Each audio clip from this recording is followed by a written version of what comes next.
26 ફેબ્રુઆરી એટલે કે આજે અમદાવાદનો સ્થાપના દિવસ છે અને મહાશિવરાત્રિનો મહાપર્વ છે। ત્યારે 614 વર્ષ બાદ નગરદેવી ભદ્રકાળી માતા પ્રથમ વખત નગર યાત્રાએ નીકળ્યા હતા। 26 ફેબ્રુઆરી એટલે કે આજે અમદાવાદનો સ્થાપના દિવસ અને મહાશિવરાત્રિનો મહાપર્વ છે। ત્યારે 614 વર્ષ બાદ નગરદેવી ભદ્રકાળી માતા પ્રથમ વખત નગર યાત્રાએ નીકળ્યા હતા। રાજ્યના સહકાર મંત્રી જગદીશ પંચાલ અને અમદાવાદના મેયર પ્રતિભા જૈન દ્વારા 7:45 વાગ્યે પહિંદ વિધિ કરી રથનું પ્રસ્થાન કરવામાં આવ્યું હતું। 6.25 કિલોમીટર લાંબી નગર યાત્રામાં મોટી સંખ્યામાં માઈ ભક્તો ઉમટ્યા હતા। જ્યારે અમદાવાદ શહેર પોલીસ દ્વારા માતાજીને ગાર્ડ ઓફ ઓનર અપાયું હતું। ત્યારબાદ ઢોલ નગારા શરણાઈ ધજા અને ખુલ્લી જીપ અને વાહનો સાથે રથયાત્રા નીકળી હતી।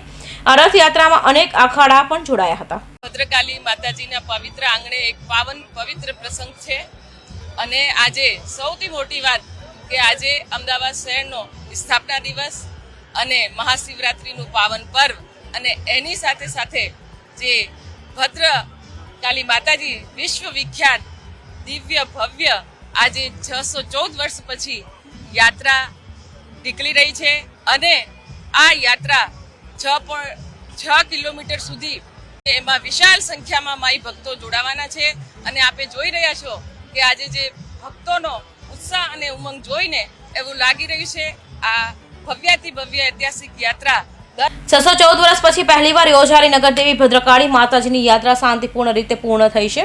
નગર યાત્રામાં ખડા ધજા પતાક અને ડીજે નીચે મંદિર રથ પહોંચી ચૂક્યા છે। માતાજીનો રથ નિજ મંદિરના પરત પહોંચ્યો છે। જમાલપુર વૈશ્ય સભા ખાતે કોંગ્રેસના ધારાસભ્ય અને મુસ્લિમ આગેવાન ઇમરાન ખેડાવાલા દ્વારા નગરદેવી ભદ્રકાળી માતાજીના ફૂલહાર અર્પણ કરી દર્શન કરવામાં આવ્યા હતા।